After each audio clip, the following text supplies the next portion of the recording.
Olá, pessoal, seja bem-vindo a mais um episódio do podcast Logística Fora da Caixa. Mais um papo aí sobre logística, uma história interessante, um grande profissional do mercado que eu acho que vai ser bem lembrado aí por bastante gente que acompanha o nosso canal.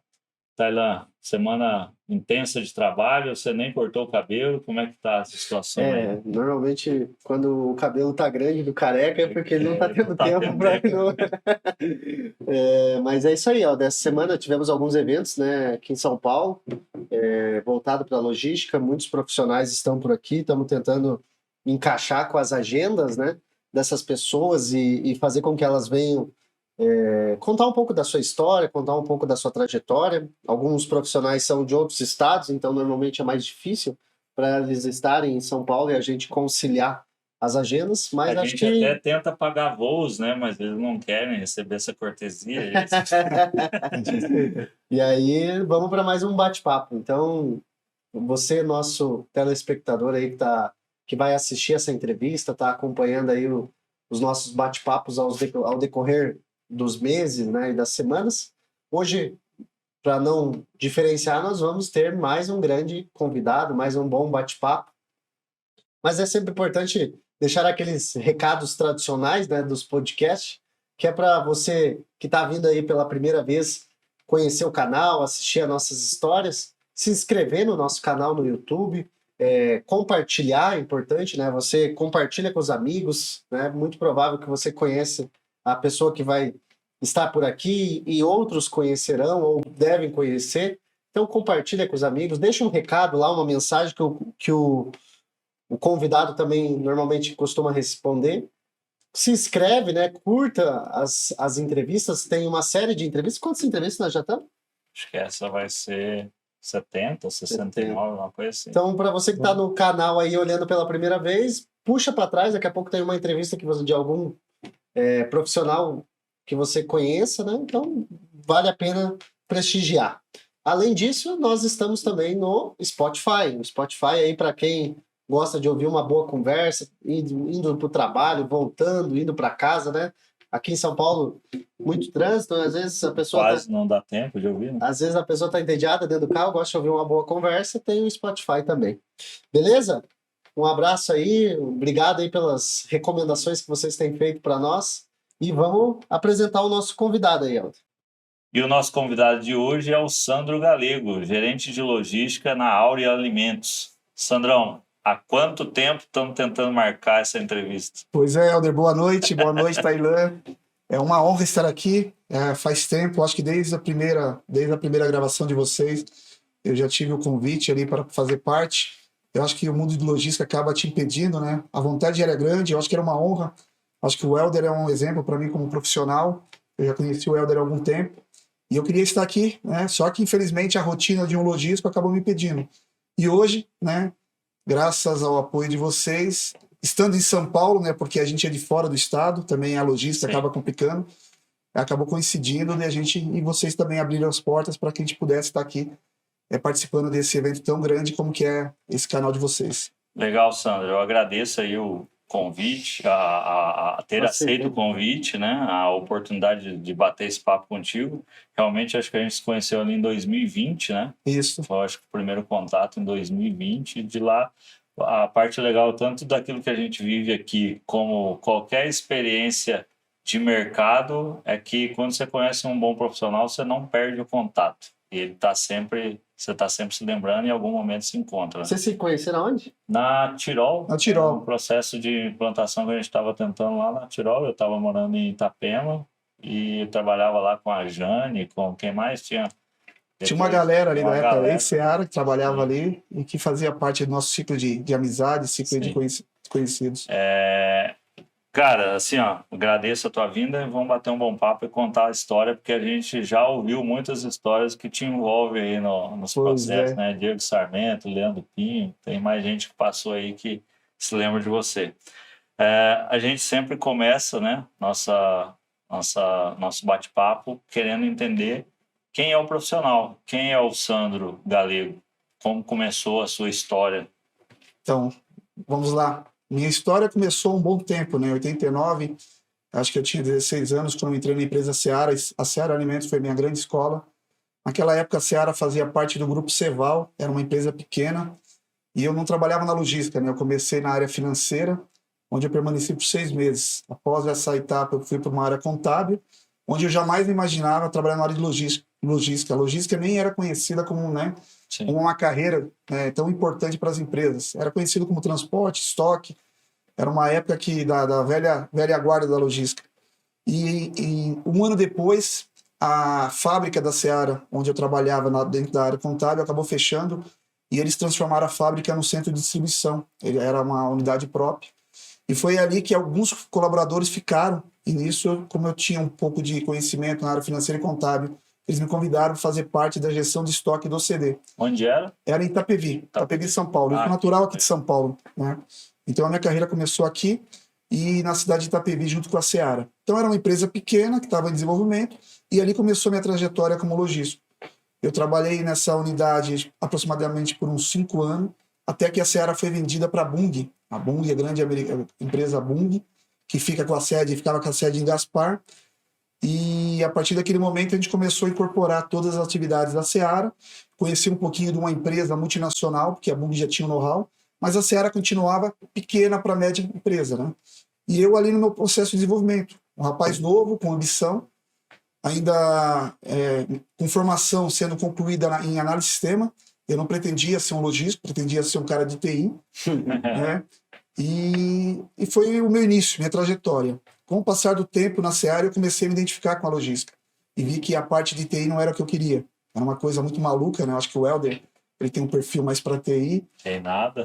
Era mais tem noção de como a TI tem raiva de mim. Mas eu achei que era muito metódico e eu, como sou um cara assim meio... um cara um pouco mais acelerado, eu achei que eu precisava de algo mais desafiante. Eu percebi que ali nasceu a minha identidade com a logística. Então eu comecei a conhecer um pouco de transporte, o que era o transporte, estoque, o que era atender cliente. Então naquela época a Seara atendia todo o varejinho, atendia porta a porta, tinha frota própria. Então foi ali os primeiros passos para dentro da logística. Então a Seara ainda em São Paulo, eu trabalhando como um assistente, um analista logístico em seguida, e aí eu cuidava um pouquinho de tudo, controle de estoque, cuidava da frota, cuidava um pouquinho do atendimento ao cliente. Às vezes era balanceiro, às vezes era contar estoque, fazia inventário. Então, é aquele rapaz que fazia de tudo, carregava caminhão, fazia, né, todo tipo de conferência. Então, a minha trajetória dentro da logística nasceu aí. Passado um tempo, a Seara, ela foi, a matriz da Seara, que ficava em São Paulo, foi transferida para uma cidade pequena com o nome da empresa, Seara, lá no oeste de Santa Catarina. E eu acabei recebendo um convite para ir para lá, mas eu era um cara novo, acostumado com São Paulo, acostumado a usar terno, na época dos ternos, gravata, e fui chamado para ir para uma cidade do oeste, uma cidade que só tem suíno, frango, e foi onde comecei a minha carreira interestadual. Eu acabei indo para a cidade com a família, eu já tinha recém-casado, tinha uma filha, e lá eu comecei a conhecer mais sobre uma indústria, sobre o mercado. Eu acabei virando um analista de demanda, de planejamento de demanda dentro da logística. Eu comecei a conhecer um pouco da antiga SNOP, de como que era a programação de fábrica, programação de PCP, e ali eu comecei a conhecer novas atividades dentro da logística. O meu foco naquela época era abastecimento de CD. A Seara já tinha mais ou menos uns 10 CDs disparados para o Brasil, e eu tinha que abastecer o CD e dar um suporte para todos os CDs. Foi aí que eu comecei a fazer um pouquinho também do aprendizado, que é um centro de distribuição um pouco mais estruturado. Então eu fiquei ali basicamente 1 ano, quando a Seara foi vendida novamente, da Bunge, ela foi vendida para a Cargill.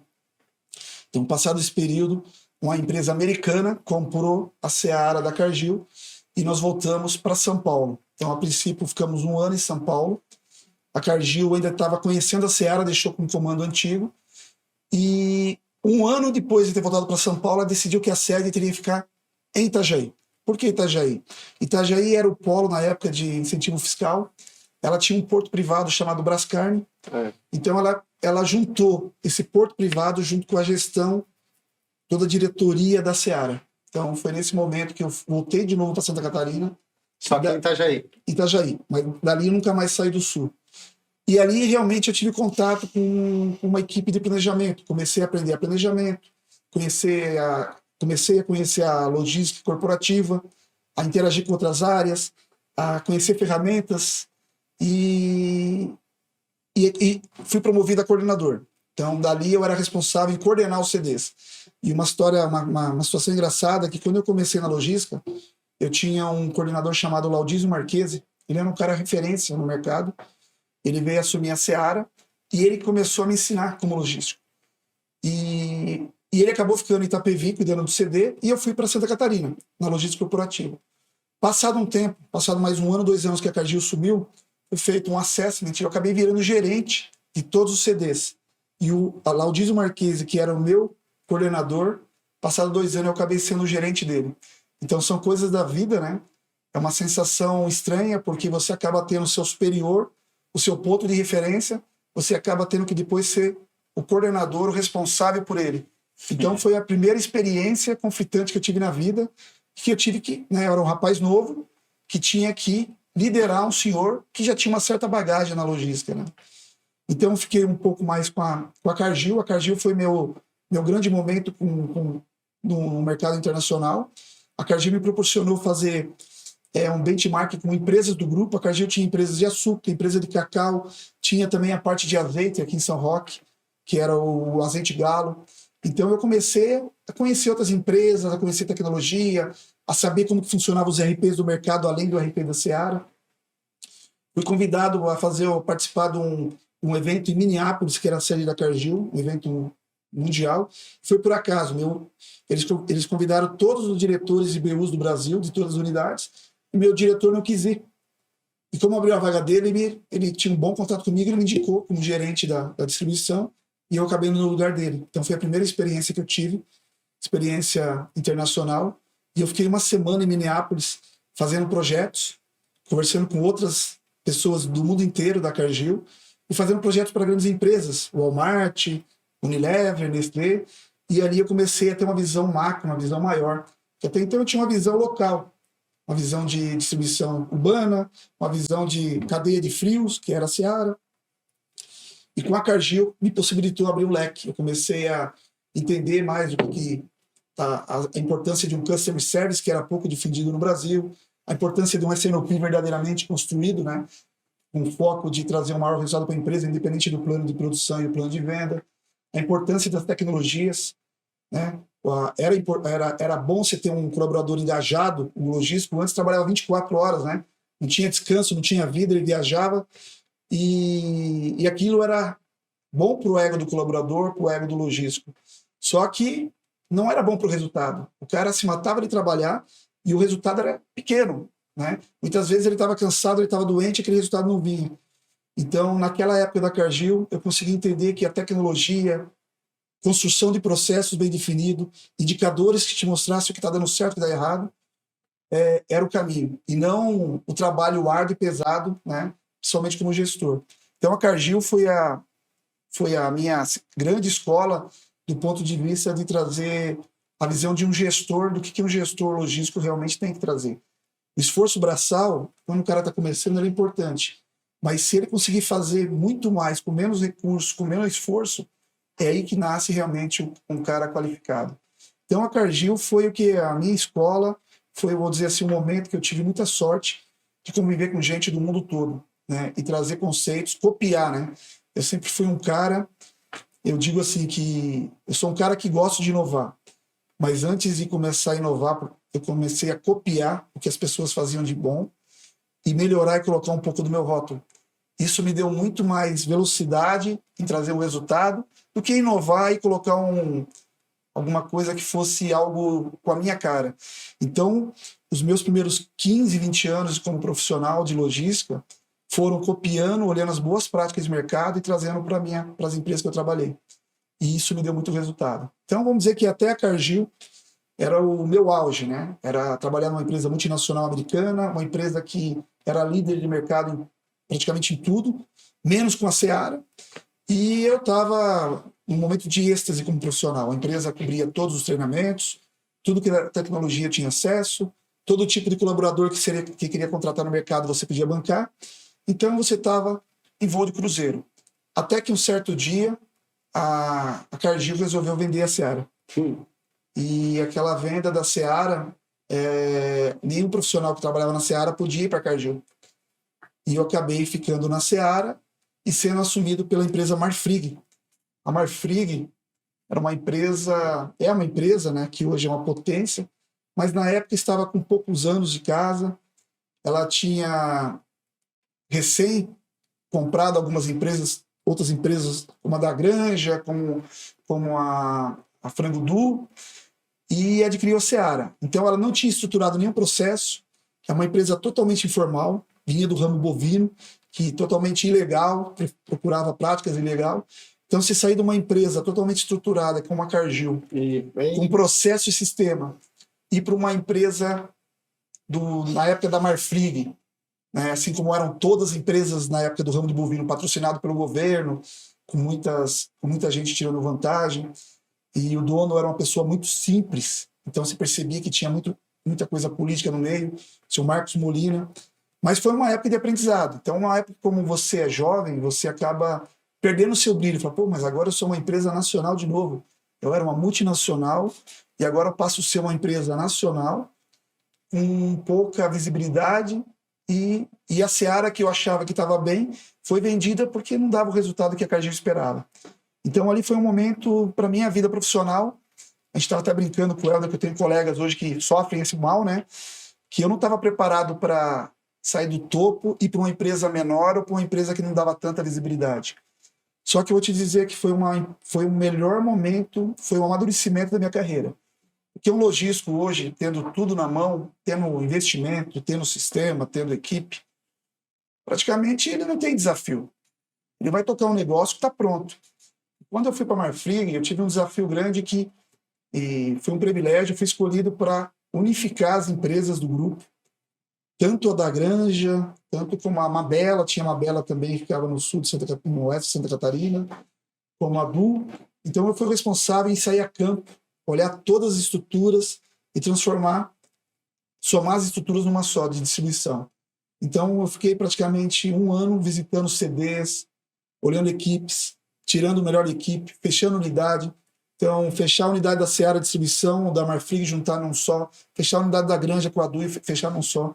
Então, eu fiz um trabalho muito grande, que foi um outro laboratório, que foi o trabalho de revisar toda a malha viária, mas das empresas do grupo, onde nós tivemos uma economia muito grande e me trouxe uma bagagem de olhar a logística com outro foco. É você pegar a logística com baixo investimento, com baixo recurso, de uma empresa que estava sem trazer resultado há muito tempo para o grupo, e enxugar. Então eu tive que escolher as pessoas.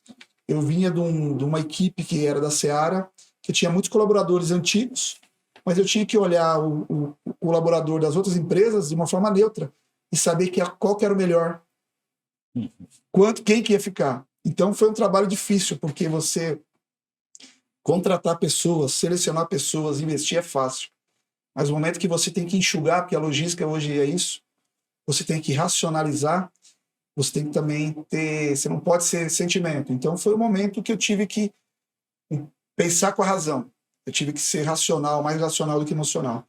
Então foi um momento que eu consegui muito resultado e trouxe um resultado para a empresa. A experiência desse roadshow que eu fiz com as empresas, a reestruturação da malha, inclusive naquela época permitiu a Seara identificar junto com a Marfrig que eles precisavam ter um grande CD em São Paulo.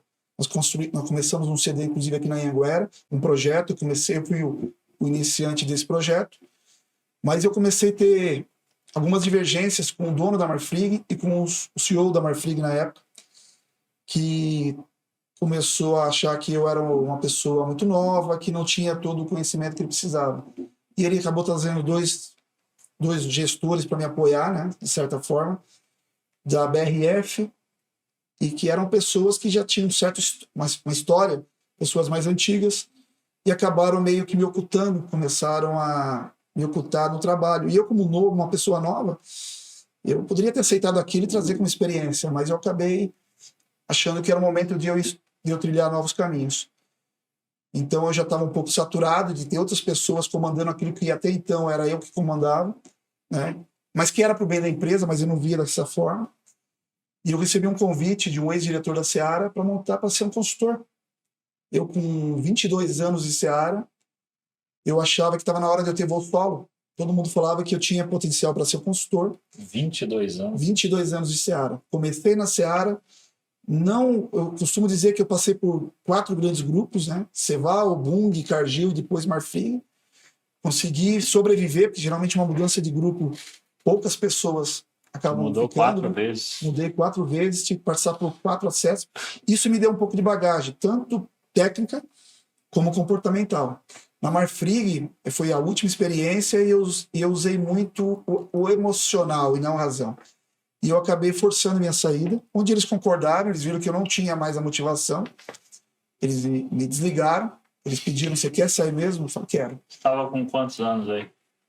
Nessa época, eu comecei com 16, eu estava com 38 anos. Teoricamente, caminhando para a idade da maturidade. Exatamente. E eu achava que eu já estava maduro, e a gente acha que 38 já estou velho profissionalmente. Não, você não está amadurecido ainda. Principalmente eu já ocupava um cargo de liderança, de gerência há um bom tempo, e aquilo acabou subindo um pouquinho para a cabeça, né? Então a gente tem que reconhecer. A gente hoje pode ter um nome, mas a gente tem que reconhecer que lá atrás a gente acabou sendo soberbo, e isso acaba atrapalhando o crescimento de uma forma saudável. Então eu saí da Seara. Primeira vez que a gente ouve isso aqui. Né? Esse lance do amadurecimento.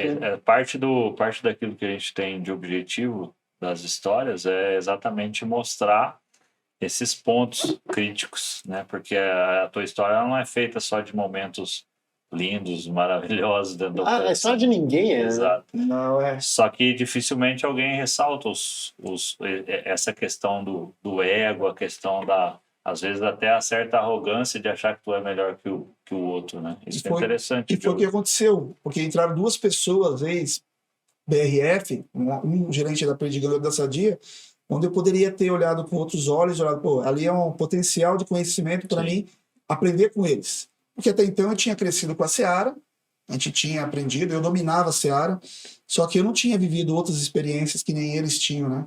Então aquilo para mim que eu falo que foi a soberba, né? Porque eu poderia ter ficado, aceitado aquilo, ter aprendido com eles, e estar na Seara, Podemos dizer que tu passou por 4 mudanças, e a quinta que hoje, na prática, é a que deu certo, que se mantém, que trouxe todo o sucesso da Seara, tu saiu fora. Exatamente. Então, acho que foi ali a questão de não estar maduro o suficiente.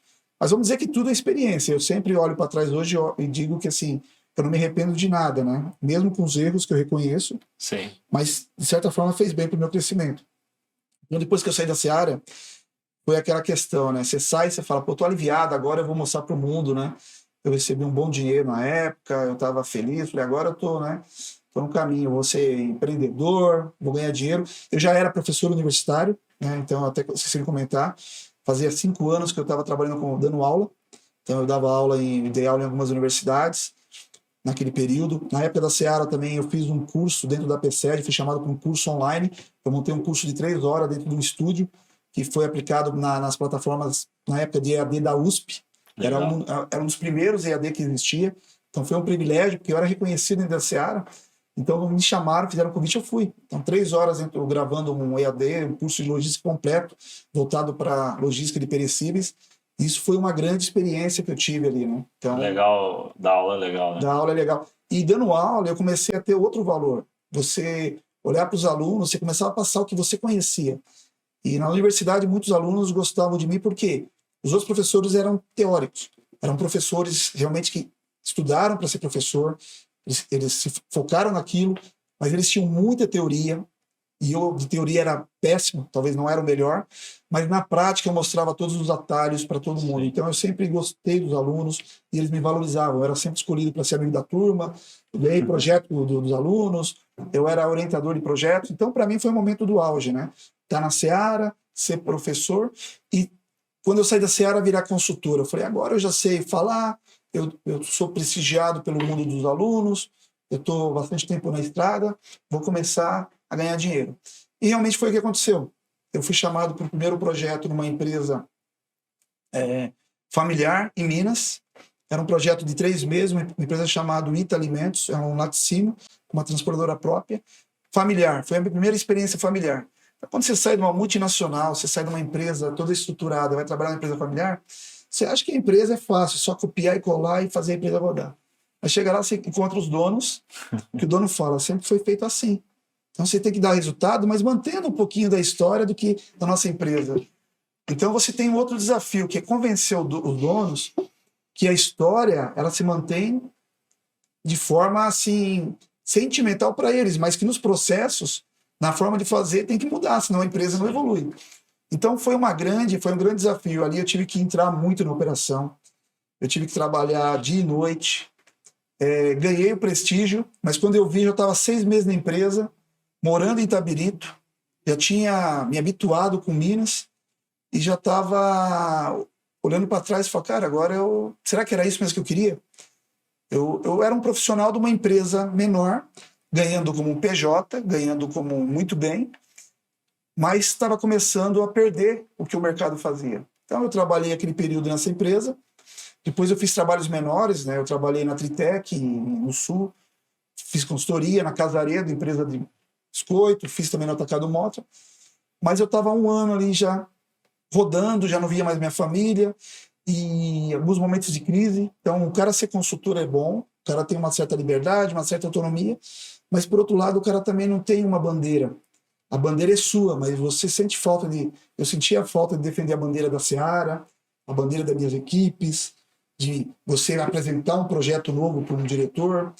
Então, aquilo pesava. Até que um dia eu recebi uma ligação de um headhunter me convidando para fazer parte de um processo de uma empresa que eu conhecia, que é a GDC Gomes da Costa. E a Gomes da Costa também ela era uma empresa nacional que tinha virado uma empresa multinacional. Ela tinha sido adquirida pelo Grupo Calvo. E era para voltar a trabalhar em Itajaí. Foi quando eu aceitei esse desafio para trabalhar em Itajaí de novo, fixar a minha vida em Itajaí. E eu fui gerenciar essa empresa, né? Era um processo sigiloso e aconteceu até uma coisa engraçada. Eu passei no processo, fui contratado, sem saber, né? A hora que eu cheguei na empresa, sentei na cadeira, eu comecei a me informar quem que era a pessoa que estava antes de mim, né? E como o mundo é muito pequeno, a pessoa anterior era um amigo meu, um ex-colega de trabalho na Bung, um cara que tinha me ensinado muito na época que eu estava aprendendo, quando a Bung era dona da Seara. O cara era fantástico. E eu acabei tirando o emprego dele. Claro, a gente não sabe no lugar de quem está indo, né? Mas é claro que aquilo, num primeiro momento, você acaba se sentindo mal, né? Porque... Só que é mais uma lição. Nesse mercado, você tem que ver que as pessoas, amigos, parentes ou sentimentos, têm que ficar da porta para fora. O respeito, sim, te acompanha. Então, o meu respeito foi depois ligar para ele e explicar que eu não sabia e que eu sentia muito por ele. E até pedir para ele me orientar, e ele acabou me ajudando. E foi uma transição bacana daquele momento. E na Gomes da Costa era uma empresa grande e que também não tinha nada de processo logístico. Toda a estrutura de CD dela era da fábrica, eles tinham uma fábrica que estava misturada com o centro de distribuição. Toda a distribuição deles Brasil era com transportadoras, que a transportadora pegava o produto e distribuía. O nível de serviço era ruim, o nível de avaria era altíssimo, e o produto que nem deles, sardinha, atum, você tem uma avaria, e você tem que descartar isso em questões de hora, porque o produto ele prolifera pragas, o odor é muito forte. Então, quando eu cheguei na empresa, eu tive que passar por um desafio, mas usando a experiência que eu tive como professor, consultor, eu apresentei um projeto na época para a Gomes da Costa, com o mesmo nome do projeto que eu uso até hoje, chamado Fortress. Esse projeto ele visava reestruturar toda a logística da Gomes da Costa. Eu tive que apresentar até a Espanha, na época matriz, e esse projeto foi aceito. Eles gostaram, que era a construção de um CD, com 5.000 posições em Itajaí, em outro local, abertura no CD em Recife, a parte para atender o Nordeste, uso de cabotagem e toda a estruturação, a criação da logística in-house, com compra de empilhadeiras, era tudo empilhadeira a gás que eles usavam, trocar as empilhadeiras a gás por uma empilhadeira elétrica, por ser um ambiente fechado, modificar a equipe, implantar um customer service que eles não tinham nada. E esse projeto foi trabalhado durante 2 anos, nos primeiros 2 anos. Conseguimos levantar um CD montado do zero em 2 anos, colocar para rodar. Esse CD deu tanto resultado que ele reduziu 2 milhões ao ano de custo logístico para a empresa. O OTIF da empresa subiu de 65% para 90%. A gente trocou o transportador e começou a criar malha. Utilizamos a cabotagem, que na época também era pouco utilizado, era mais usado pelas grandes empresas. Deu uma redução expressiva. Começamos a abastecer o CD do Nordeste dessa forma. Abrimos um CD em São Paulo. Então, nós criamos toda uma nova estrutura, uma cara para a Gomes da Costa. Implantamos novos sistemas também lá. TMS, WMS. Na época nem se chamava TMS, né? Era uma empresa, era roteirizador e tinha outras ferramentas que davam apoio. E ali, em 2013, veio o reconhecimento. Eu acabei participando de um evento com pessoas do mundo todo, que vieram da Espanha para o Brasil, num evento. O nosso projeto foi indicado para a época para o prêmio da FedEx. Nós concorremos com a FedEx, só que não foi indicado o projeto como projeto. Foi indicado o Sandro como profissional, para concorrer como profissional de destaque do ano, porque eu era um profissional que tive um resultado expressivo, um projeto. Eu tinha montado toda uma estrutura. Eu era professor na época ainda e era consultor em alguns momentos. E, para minha surpresa, na época eu concorri com a Fiat e com a Gerdau, e eu achava que ia lá só para cumprir tabela. E em agosto de 2013, no Prêmio FedEx em São Paulo, eu acabei sendo reconhecido como o profissional de destaque do ano, 2013, concorrendo com várias empresas. Então, para mim, foi meu auge ali em 2013 como profissional de logística. E naquele ano, por esse prêmio, eu fui chamado para fazer uma apresentação, uma palestra na Movimat. Na época, a Movimat era a maior feira de logística da América Latina, né? Então, eu fiz uma apresentação para quase, eu não lembro o número de pessoas, de 500 a 1.000 pessoas. Então, na época, pensa, quando eu achava que o meu auge era na Cargill, toda aquela experiência que eu tive de sair para a Marfrig e para uma empresa pequena e depois voltar para a Gomes da Costa, eu começava a olhar a história e falar, pô, agora eu estou numa empresa, né, que me proporcionou chegar aqui. Escrevi um artigo, a revista Mundo Logística me chamou pela premiação, eu escrevi um artigo chamado Rastreando a Satisfação do Cliente, naquele mesmo ano, com 5 páginas da revista. Então foi a minha glória. Então, ser premiado, reconhecido entre vários profissionais, ser um professor ainda ser chamado para consultoria, mas fazer alguns casos só de apoio, e estar numa grande empresa. Então, o que mais que uma pessoa espera nesse momento, né? Só que aí, de novo, vem a soberba, né? Aí vem a soberba, aí você vê que, né? Lá vem de novo. A empresa Gomes da Costa, ela era uma empresa top. Mas naquele ano tinha uma empresa, Porto Belo, que fica ali na Tijucas. Empresa fantástica, familiar. Plena evolução, com um projeto audacioso, foi atrás de mim. Eles me viram no projeto, o prêmio como profissional de destaque, me chamaram, vieram, me pagaram o dobro de salário. Daí vem a estrela, né? É o Neymar. Me deram muitos benefícios e eu fui, né? Pau. Eu não pensei, ignorei a empresa que tinha me dado toda a sustentação, que era a Gomes da Costa. E em questões de 15 dias eu já tinha saído da Gomes da Costa e fui para... Quanto tempo tu ficou na Gomes da Costa? Eu fiquei 3 anos. 3 anos. E eu nem gosto de contar isso, mas a gente tem que ser transparente também. No começo eu me senti mal. Porque eu fui para Porto Belo, com status, né? Chegar lá de Neymar. Praticamente isso. Né? Neymar da logística. Só que o que acontece? Você vai para uma empresa que o dono, o diretor de supply te contrata. Mas chega lá, tinha mais uns 5 gerentes de logística, tinha mais coordenadores, pessoas antigas de Porto Belo, e olham para você e falam, é você que dizem que é o tal? Então tá. Então o projeto era um projeto de criar uma malha logística, abrir CDs, e no começo estava indo tudo bem. Só que eu comecei a ter atritos com os colegas, ter dificuldades, eu não tinha a mesma facilidade que eu tinha nas outras empresas de vender um projeto. Isso acontece, né? E eu comecei a não performar como eu performava nas empresas de alimentos. A Porto Belo é uma empresa de piso, então totalmente diferente do que eu estava acostumado. Eu tinha que visitar condomínio, eu tinha que visitar pessoas influentes. E eu era uma pessoa que vinha do berço humilde, então não tinha aquela mesma disciplina de me comportar, né? E ali, essa história com a Porto Belo durou 6 meses. Eu comecei a apertar, eu abri um CD em São Paulo, foi quando o Diego Sarmento, que é das minhas crias, um colaborador que eu... Não era em Itupeva ali? Não, Itupeva foi depois. Foi depois. Nós abrimos em Itapecerica da Serra. Esse em Itapecerica, a gente abriu um CD e lotamos o CD, tinha dinâmico, tinha porta-pallet para piso, era um xodó. criamos toda uma malha de distribuição, mas os donos não estavam satisfeitos com os resultados. Aí eu não consegui dar o retorno que eles esperavam também. E passado um tempo, eu comecei a ter atrito com o meu diretor, e ele cobrado. Um dia ele chegou para mim e falou, cara, infelizmente não dá mais, vamos encerrar o assunto. Então foi a primeira vez que eu tive um desligamento na vida. Você sempre acha que está por cima. Dói. Então, quando você está por cima, você acha que é o melhor dos profissionais do mundo. Pô, eu sou do profissional de destaque 2013. Por que eu vou cair em 2014, né? Não vai ser um cara que, né, vai falar o contrário que eu vou aceitar. Então, aquela soberba, aquele lado, acabou pesando de novo. E foi tudo assim... Foi campeão num ano e segunda divisão no outro. Segunda divisão no outro, fez da Libertadores para a Série B. E foi um momento ruim. Foi um momento ruim porque você não está preparado para ser desligado. Então, você acha que está fazendo tudo certo, mas na verdade tem uma coisa que você não está fazendo certo. O lado técnico estava certo, o lado de indicadores estava correto, o lado de gerenciamento estava correto, mas no lado de relacionamento, de parcerias...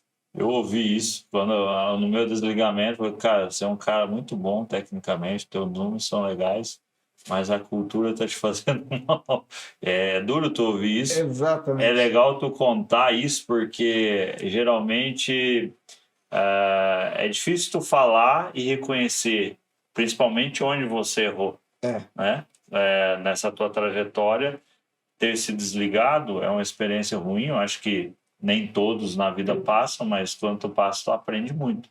E reconhecer o que levou aquilo, acho que é a grande virada, né? E eu acho que assim, eu nunca fui um cara assim, eu falo soberba, mas é no bom sentido, né? Eu nunca fui um cara soberbo, um cara orgulhoso, um cara prepotente, né? Eu sempre fui um cara mais humilde, simples, né? Só que eu sou um pouco agitado e quando você está sendo enfrentado, eu não conseguia dar o retorno, eu não conseguia agir de forma construtiva de superar aquele obstáculo, pelo menos naquela época, né? Sim. Então, foi um momento difícil na minha carreira. Acho que foi o pior momento. E é engraçado, né? Eu nunca usei seguro-desemprego. Naquela época, eu fui desligado. Podia ter usado, né? Até nisso, foi um banho de água fria, porque eu fui acionar o seguro-desemprego, porque o cargo de gerente você não arruma do dia para a noite. Então, eu vou acionar o seguro-desemprego e falar, não, você não pode. Mas por que não? Você está registrado como professor. Mesmo não atuando como professor, eu estava registrado como professor e eu não me enquadrava para pegar seguro-desemprego. Então, você estava numa situação que nem isso, nem um benefício, né, que poderia, não que eu quisesse, poderia ter direito. Então, isso é legal falar, porque a nossa história ela tem alguns pontos em comum. Eu também já passei por isso. Teve uma fase que eu tinha lá o CNPJ, fiquei parado, fui acessar. Não, tu tem empresa, como é que tu vai acessar? Isso é cruel, né? Mas aí você vai aprendendo da forma pior, mas aprende, é uma lição.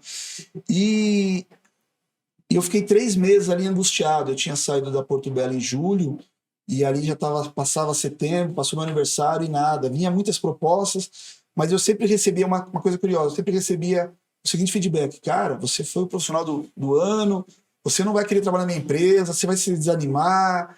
Então, olha como são as coisas. Então, aquilo que eu achava que era o ponto positivo para mim arrumar um emprego rápido, assustava as empresas médias, as empresas grandes já não olhavam com bons olhos, né? Então, aquilo acabou me travando. E hoje eu vejo que um cargo de liderança demora um pouco mais, mas aquilo começou a me deixar aflito, começou a me tirar a noite de sono. Até que um dia eu recebi um convite de uma proposta para uma coisa inusitada, uma coisa nova. A empresa americana me chamou para ver se eu queria ser o gerente de operações do Sul e abrir o CD. Eles tinham uma empresa de e-commerce, a parte de logística deles de e-commerce, chamada B2W. A sede da B2W, inclusive, era aqui em Itapevi, em São Paulo. Sim. E eles já estavam abrindo, eles tinham alguns parceiros, mas eles queriam abrir um CD. E eu participei de um processo, a remuneração era menor, mas me animava o fato de trabalhar com e-commerce, de ser uma coisa nova no mercado, tecnologia nova, e eu fui. E ali foi uma grande virada na minha carreira profissional, porque eu fui chamado para trabalhar com eles, montar um CD do zero, então eu tinha que ir na obra todos os dias, tirar foto, ver se os engenheiros estavam lá, ver a obra, se estava crescendo. Então eu peguei uma obra do início, vi refeitório crescer, vi a caixa d'água, vi o logo, vi as portas, tudo sendo instalado. Então, fiquei praticamente uns 6 meses vendo aquilo. Depois, montar o time, todo o time, desde a operação, meus coordenadores. Então, foram mais 3 meses montando toda a equipe. Depois, vim para São Paulo treinar. Depois, trazer uma equipe do Nordeste para treinar toda a equipe e dar o início, né? Então foi uma experiência fantástica, conhecer sistemas novos, conhecer como que o e-commerce é uma das atividades que mais aplica o conceito logístico do início ao fim, o last mile, rastreabilidade. Então eu trabalhava com produtos de R$1, como produtos que custavam na época R$20.000. Um produto de R$20.000 vinha em um caminhão cofre, que a senha só eu, como gestor, poderia lá receber a senha. Se o caminhão estivesse estacionado naquela doca, naquele horário, eu digitava aquela senha que era passado um código, e aí abria o caminhão, senão não abria. Então todos os motoristas eram treinados, tinha sistema de segurança para você monitorar os caminhões, as bases que você tinha que treinar os parceiros, todo mundo falando a mesma linguagem. Então foi uma experiência fantástica. E fora que trabalhar num CD novo, equipamentos de ponta, estrutura linhas muda de tudo. pique, packing, estrutura verticalização, dinâmico, coisa de primeira. Mais de 100 câmeras na unidade.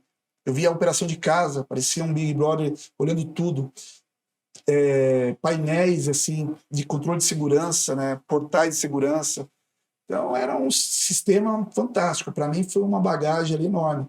A remuneração era pouca, mas a experiência foi muito grande. Então, logo no segundo ano com a B2W, o nosso CD foi escolhido o melhor CD do Brasil em operação, num programa chamado PEL, né? Programa de Excelência Logística. A gente foi receber em São Paulo essa premiação também, foi ótimo.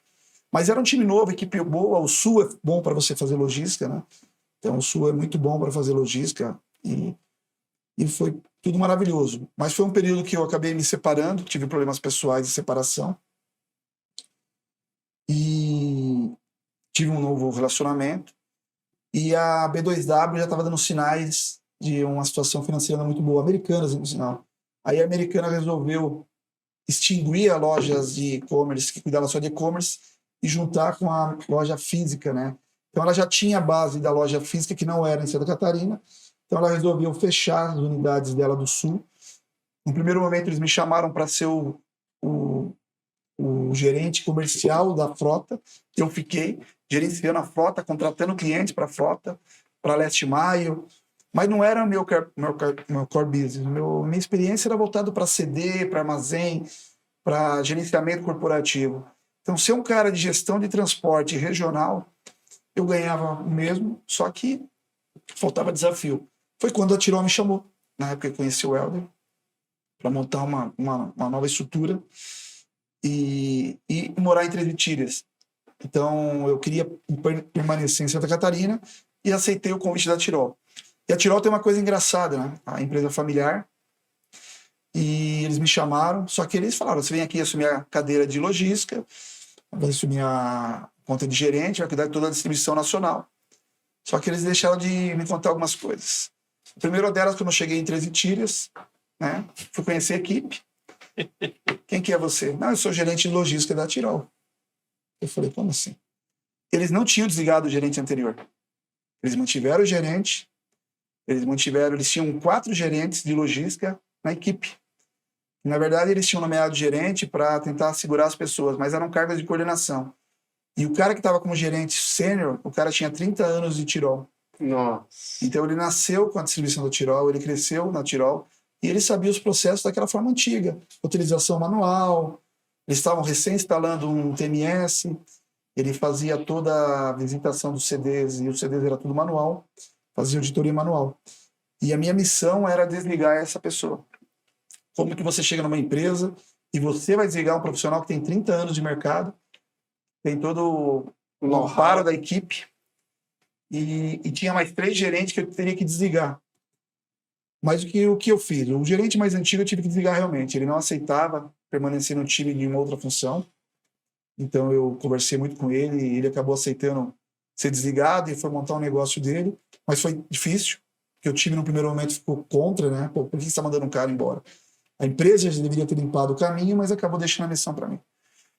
E aí aconteceu outra coisa, uma experiência na minha vida, que eu tinha 3 gerentes na Tirol, só que eles eram coordenadores. Como que eu faço? A empresa não aceitava ter 4 gerentes, já que eu ia ser o gerente máximo. Ela não tinha a figura de head na época. Então, eu tinha que tomar uma decisão. E trabalhando junto com o RH, eu verifiquei que eles, por ter uma execução de trabalho coordenador, só no cargo estar como gerente, eu poderia reduzir o cargo deles na carteira. Eu não sabia que era possível. E aí nós envolvemos advogado e o advogado falou, não, se a pessoa executa, você consegue provar que o trabalho dela é de coordenador e foi colocado um cargo divergente, o Ministério do Trabalho permite. E foi justamente que nós fizemos isso. Que loucura. E é uma coisa que eu não sabia até então. E eu consegui convencer. E aí, o segundo passo era convencer os profissionais que eles não estariam sendo rebaixados, e sim tendo o cargo ajustado. Aí foi um trabalho de mais uns 2, 3 meses de feedback, onde deu certo. Eles aceitaram, nós mudamos para coordenadores, eu moldei eles para coordenadores bons do mercado, eles foram treinados para isso. Foi criado um coordenador de programação de embarque, um cara que cuidava de customer e um cara de transporte. Eu expliquei para eles os motivos que, para efeito de mercado, o currículo deles seria mais sólido, porque eles entrar como gerente e depois eles não iriam passar numa entrevista. Eles concordaram e eles hoje são meus amigos, hoje são pessoas que montaram a minha base na Tirol. Eles foram pessoas que cresceram comigo, que me ajudaram. Eles eram pessoas humildes que não tinham a técnica de logística. Lá foi a primeira experiência que eu acabei como professor e consultor. Nasceu uma ideia junto com o RH de criar a escola de logística. E a Tirol foi a primeira experiência que eu tive em criar uma escola de logística. O que era uma escola de logística? Eu criei uma escola dentro da Tirol, que eu dava aula 2 a 3 vezes por semana, chamava todo mundo que quisesse, desde o público operacional, a minha equipe, e a gente treinava com gestão de transporte, gestão de armazenagem, gestão de customer, passando conhecimento. Após um ano ali fazendo essa escola, todo mundo já sabia que era SKU, todo mundo sabia que era um trade-off, todo mundo sabia que era os tipos de caminhões, o que era um truque, um bitruque, uma carreta, um granelete. Conceitos básicos, né? Que no dia a dia, quem não é um profissional que estuda para isso, ele não sabe uma carreta, um truque, mas não tem a experiência dos detalhes e para quê. Então nós formamos uma escola de logística muito profissionais. Então foi uma grande experiência. Esse ponto é interessante porque hoje tem muita faculdade à distância que o cara se forma e não sabe o que é isso. Né? O cara estuda 2 anos ali, EAD, e não sabe conceitos básicos. E o meu perfil é assim, eu estudei bastante, mas às vezes eu não aprendia com o professor. E para mim eu ficava assim incomodado, o cara tá falando o quê? Ele não conseguia me vender o que era. E eu acabei me aperfeiçoando para ensinar para as pessoas. Cara, você quer saber o que é um SKU? Eu trazia exemplo. A variação de um produto, para que serve? Por que uma empresa tem que ter a variação? Por que não pode ser um produto parecido ser o mesmo código? Então, isso começou... Eu trazia o porquê das coisas. E aí começou o pessoal a gostar das aulas, começou a participar. No meu último ano de Tirol, nós tínhamos 3 turmas. Tinha uma turma de sábado, onde era praticamente formada com todo o público de produção. Então, era um orgulho, é um legado. Aí eu comecei, naquele momento da Tirol, a olhar e falar assim, pô, eu acho que está na hora de eu valorizar menos o meu aprendizado e valorizar mais o que eu passo para as pessoas. Não que eu não tenha que continuar a minha evolução de aprendizado, mas eu acho que eu posso usar o que eu aprendi e começar a acelerar a vida das pessoas que estão começando agora.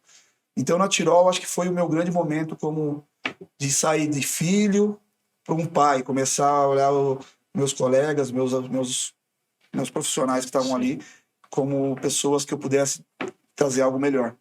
Então, a Tirol foi uma grande experiência, né? E aí, vamos me falar, por que saí da Tirol? Estava tudo bem, né? Resultados bons. Eu acho que, como todo logístico, a gente tem problema de casa. Eu fui, pela segunda vez, eu tive uma separação. Mas, ao contrário da primeira, a separação foi um pouco mais traumática, porque eu, na Tirol, trabalhava numa empresa que era uma cidade pequena, 13 Tílias, 6 mil habitantes, onde todo mundo te conhece, todo mundo sabe da sua vida, pro bem e pro mal. Quando você separa, a cidade quer saber por que separou, o que ele fez de errado. Então, durante os 2 meses, falaram que eu tinha feito alguma coisa errada. Foi até o contrário, né? Eu tive um problema e acabamos separando por bem, mas aquilo ficou ruim na cidade. E aquilo se esticou. Eu não queria sair da Tirol, mas aí eu estava me sentindo mal. A minha ex acabou mudando para Itajaí de volta. Eu fiquei longe da minha filha, que ela tinha 4, 5 anos. E eu sozinho em 13 Itilhas, até que um dia eu recebi um convite da Áurea, que eu nem sabia quem que era a Áurea Alimentos. Eu fui pesquisar a Áurea, o site não me dizia quem era a Áurea. Mas o CEO, na época que tinha acabado de entrar na Áurea, era um cara ex-Nike. Ele me chamou e falou, cara, aqui não tem logística, a gente teve referência sua do mercado, a gente quer que você venha aqui implantar. Então foi uma decisão que na época eu fiquei meio assim se eu mudava ou não. Porque você sempre está lá, uma empresa grande, Tirol, investir no mercado, uma empresa que nem eu conheço. Mas aí eu estava tão assim, vamos dizer, meu lado pessoal estava tão abatido que eu precisava ter um novo propósito. O salário era bom, era uma vaga de PJ, tinha planos de bônus, remuneração, de crescer com a empresa e ganhar muito mais. Eu falei, pô, vamos tentar. Foi quando eu larguei a Tirol e acabei vindo para a Áurea. Então, Quantos anos tu ficou na Tirol? Eu fiquei 3 anos. 3 anos. A Tirol é uma empresa muito boa, tá? Uma empresa que está em ascensão. Hoje, ela está bem maior do que estava na minha época. Continua crescendo, uma empresa familiar que se profissionalizou. Hoje tem grandes profissionais no mercado, né? O Leandro Pinho, que é um colega aqui de logística também, ele acabou sentando na cadeira que eu ocupei lá. Outros profissionais, o Vavá, que hoje está na Arroz Urbano, também sentou depois na cadeira que eu sentei. E ela tem outros profissionais, né, talentosos, que estão tornando a Tirol numa potência com a logística, né? A Tirol é o grande desafio lá, eles embarcam mais de 100 cargas por dia. Caminhões secos, refrigerado, leite. Então o desafio lá é não parar a máquina. Quanto mais eles crescem, mais a logística tem que olhar para frente e crescer. Então foi uma experiência boa, foi, eu acho que um grande aprendizado. E aí comecei na Áurea, que é a empresa que eu estou hoje. Então a Áurea é uma empresa que me trouxe uma outra visão familiar. Ao contrário das empresas anteriores, era a mesma família com vários integrantes da família operando. Tio, pai, filho, neto, sobrinho. Então eram poucas pessoas no mercado. Praticamente eu, o CEO e mais um rapaz do gerente comercial, e o resto é tudo família ou amigos da família. Então eu acho que os 2 primeiros anos na Áurea foram realmente, é o que a gente costuma dizer, de chorar. Você chegar numa empresa boa, mas familiar, onde o conceito de logística era aquele conceito de quando começou a Seara, de armazém, expedição, faturamento. Eles não conheciam as metodologias de logística, e cabia a mim, além de implantar, de melhorar, difundir isso. E para ter uma ideia, os 2 primeiros anos eu troquei 100% da equipe de logística corporativa, as equipes de apoio. A expedição foi trocada 80%. Hoje tem lá 2, 3 pessoas com mais de 10 anos de casa, com mais de 5 anos. Então foi trocado tudo. Então eu tive problema com equipe, tive que qualificar a equipe. E é uma região que também não tem muita mão de obra. Não tinha um sistema sequer de logística. A roteirização era na mão em Excel. A expedição era na mão. Era anotado os produtos que estavam sendo separados na mão. Não tinha rastreabilidade de produto, mesmo o mapa naquela época já exigindo. Então nós tivemos que qualificar o time. Então os 2 primeiros anos foi de superação. Então de você olhar e falar assim, será que realmente, né? Então por isso que a gente fala, né? Tem colegas meus que me perguntam, mas eu vou trocar uma empresa grande por uma empresa pequena. Eu falei, rapaz, não é o tamanho da empresa que diz o tamanho do profissional que você é. O tamanho do desafio. É o tamanho do desafio. O tamanho da empresa, ela vai ser bom para o dono da empresa, que ele sabe que vai ganhar mais dinheiro, mas para você é quanto que você vai trazer de benefício para a empresa e quanto você vai usar a sua experiência para trazer resultado para a empresa. E é o pensamento que eu adotei na Áurea. Vamos dizer que eu acho que era a menor empresa que eu estava trabalhando como profissional, até menor do que a Seara quando iniciou, sem processo algum, sem sistema nenhum, mas que eu olhava como oportunidade. Eu olhei como oportunidade, eu olhei, eu posso aplicar tudo que é conceito que eu já tive na vida e que vai dar certo. E foi isso que aconteceu. A gente começou pequeno. Hoje eu tenho um coordenador que está aqui presente, né, que eu até queria que ele falasse um pouco, que é o Lucas. Sim. Eu não tinha coordenador no mercado, eu coloquei vaga que não abria. E o Lucas, ele era um auxiliar de almoxarifado, um rapaz de 20 anos, que durante 5 anos, é um cara que me apoiou meu projeto, sem saber o que era logística, e cresceu comigo. Hoje, após 5 anos, um cara que era auxiliar de almoxarifado, ele virou coordenador de logística, e é um cara que é um dos maiores talentos da empresa. Sandro, dentro dessa tua trajetória, né, como cara que está operando no dia a dia, o cara que é professor, consultor, acaba passando por várias versões do processo, né? Qual que é a diferença de atuar como professor, como consultor ou como um gestor? Boa pergunta. Eu vou te responder assim, ó, eu acho que isso muda na fase da vida. Quando você é mais jovem, você atuar como professor é uma forma que você encontra de acelerar seu aprendizado. Como consultor é uma forma de você parecer ser maior que os outros, né? E como um profissional, é o status que você tem ali dentro da sua categoria, né? Vamos dizer que é o seu rótulo. Sim. Quando você é novo. Agora, quando você vai amadurecendo, você vai percebendo que ser professor não é um cargo, ele é um legado que você tem que deixar.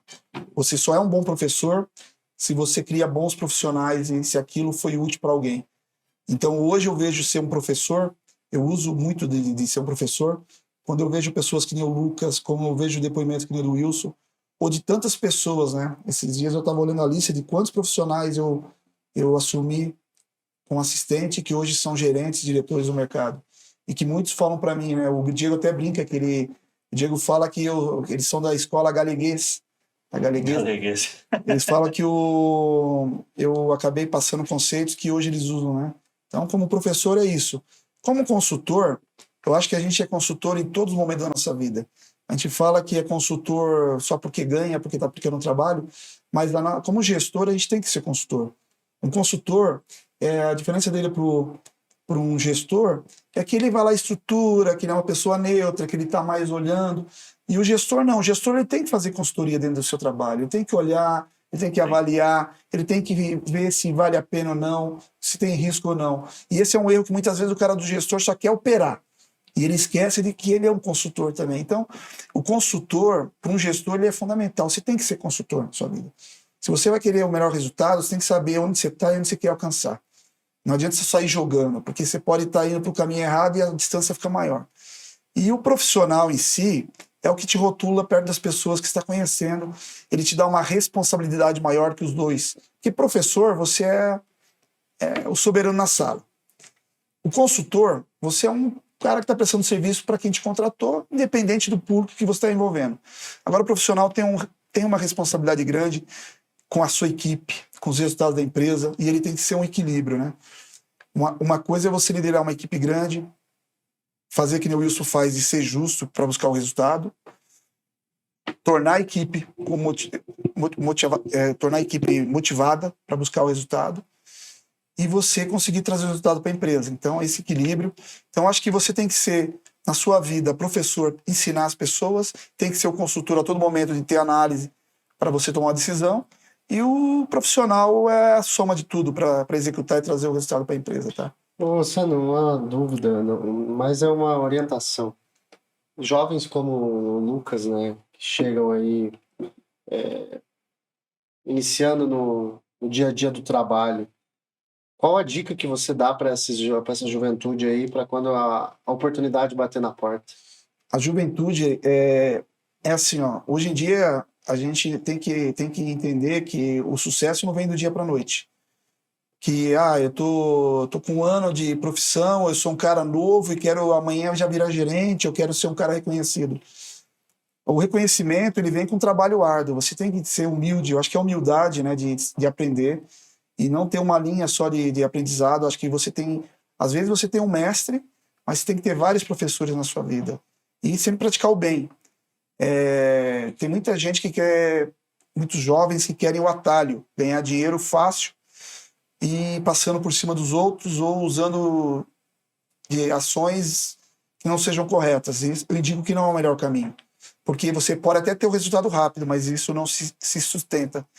Eu já vi várias pessoas que fizeram parte do meu time que procuraram o caminho errado, que no primeiro momento se deram bem, mas acabaram hoje não evoluindo. Então o Lucas é o exemplo que, como jovem, ele foi resiliente. Então a resiliência, porque quando você é jovem é difícil você aceitar certas coisas de uma pessoa mais velha, né? A pessoa mais velha já tem caminhos, já tem atalhos, e a pessoa mais nova ela não aceita. Então a resiliência, humildade, eu acho que a humildade cabe em qualquer momento. Quando eu falei que a gente, né, eu sofri em alguns momentos da vida, eu não percebi que estava sendo orgulhoso. Então o orgulho, ele é um inimigo ali da humildade. Então ser humilde, resiliente, né? E olhar as boas práticas do mercado. O jovem, hoje tem muita coisa a seu favor, a tecnologia, né? Muito curso online, EAD, experiências, participar de um evento que nem a Logística do Futuro, de trocar experiências com as pessoas mais velhas e ser humilde mesmo.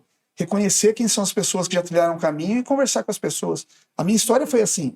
Eu tive muitos mestres. Se eu colocar na mesa aqui, eu fico a noite toda falando quem são meus mestres. Todos tinham qualidades e defeitos, mas o que eu fiz, buscar a qualidade de cada um. Então, o que eu indico para os jovens é isso: ser humilde, resiliente e buscar a experiência das pessoas que fazem a coisa certa. E não buscar o exemplo de ser igual a pessoa. Às vezes a pessoa tem coisas boas e coisas ruins.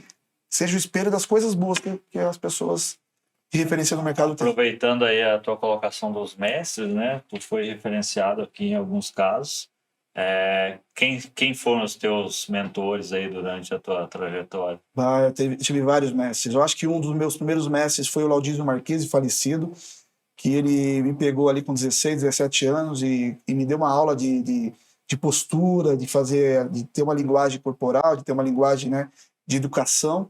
Né? Eu era um menino muito rebelde, então gostava de um rock, gostava de ser diferente, e ele me ensinou que a postura, de ser humilde, era um ponto. E depois eu acabei virando chefe dele. Eu acho que o Laudísio Marquesi é um dos primeiros, mas eu tive vários. Eu tive o André Luiz Nogueira, eu tive o Paulo César Martins, Geraldo Magela, pessoas da antiga guarda,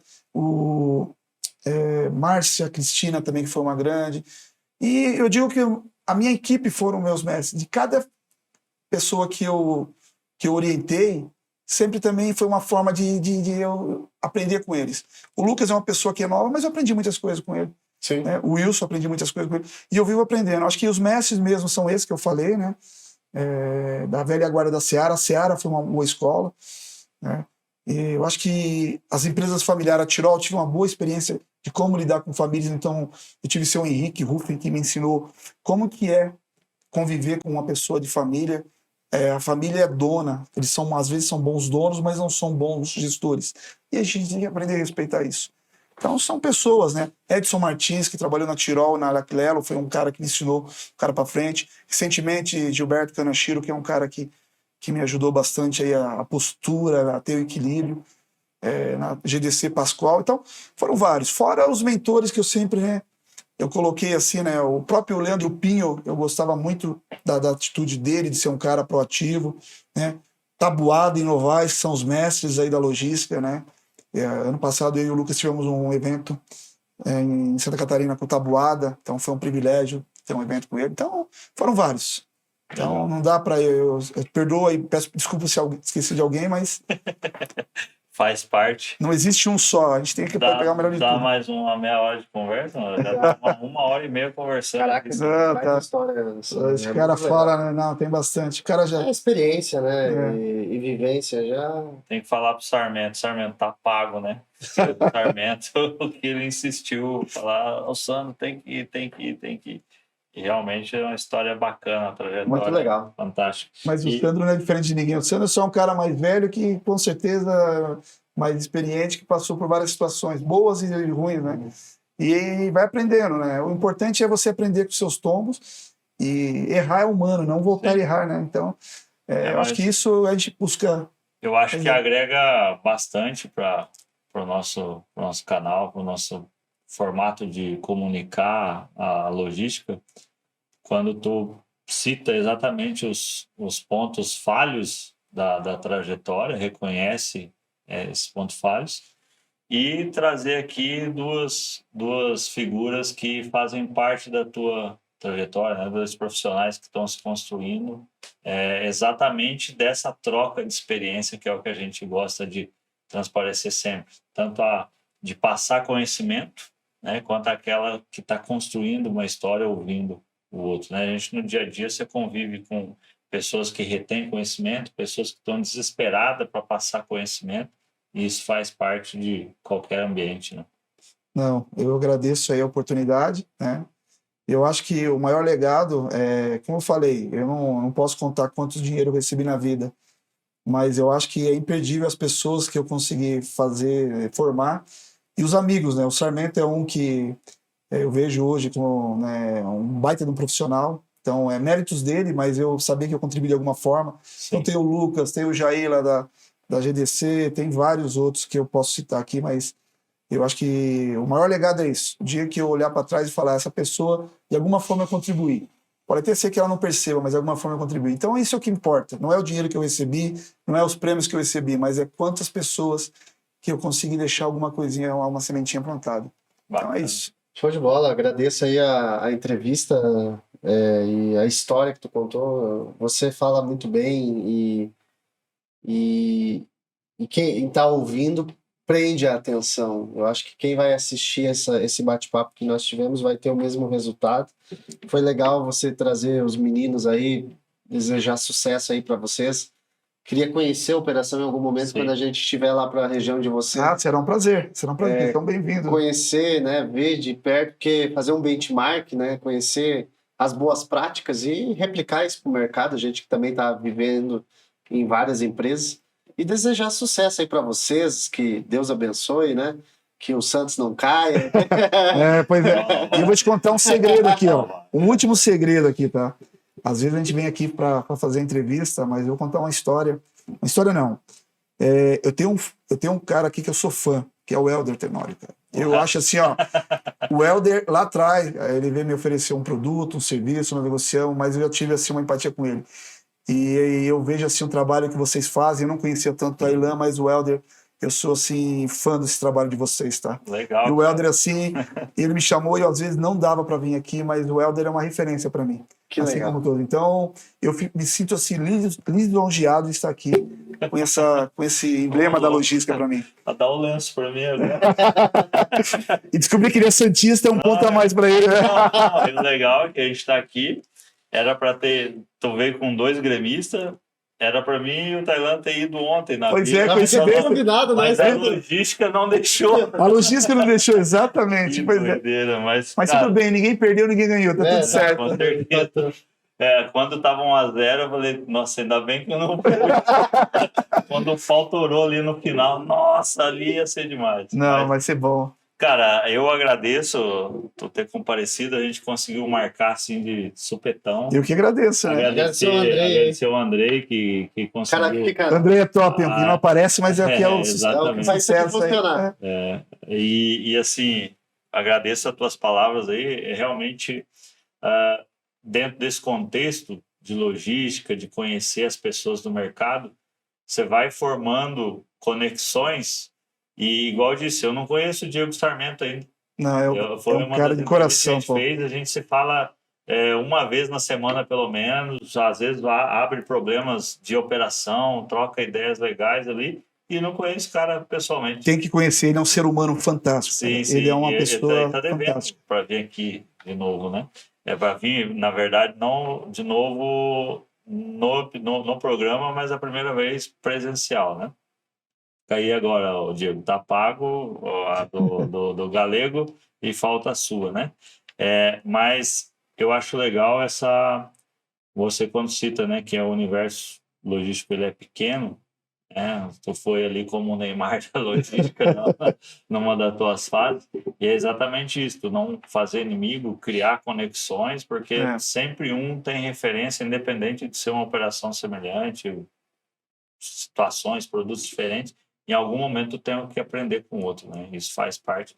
Obrigado aí pela presença. Eu que agradeço. Muito obrigado a você. Sucesso aí na jornada futura, né? E que possamos em algum momento contar outras partes das histórias suas. Estou à disposição. Espero que a gente volte em breve. Obrigado. Valeu para você que ficou até aqui. Até o próximo episódio. Valeu.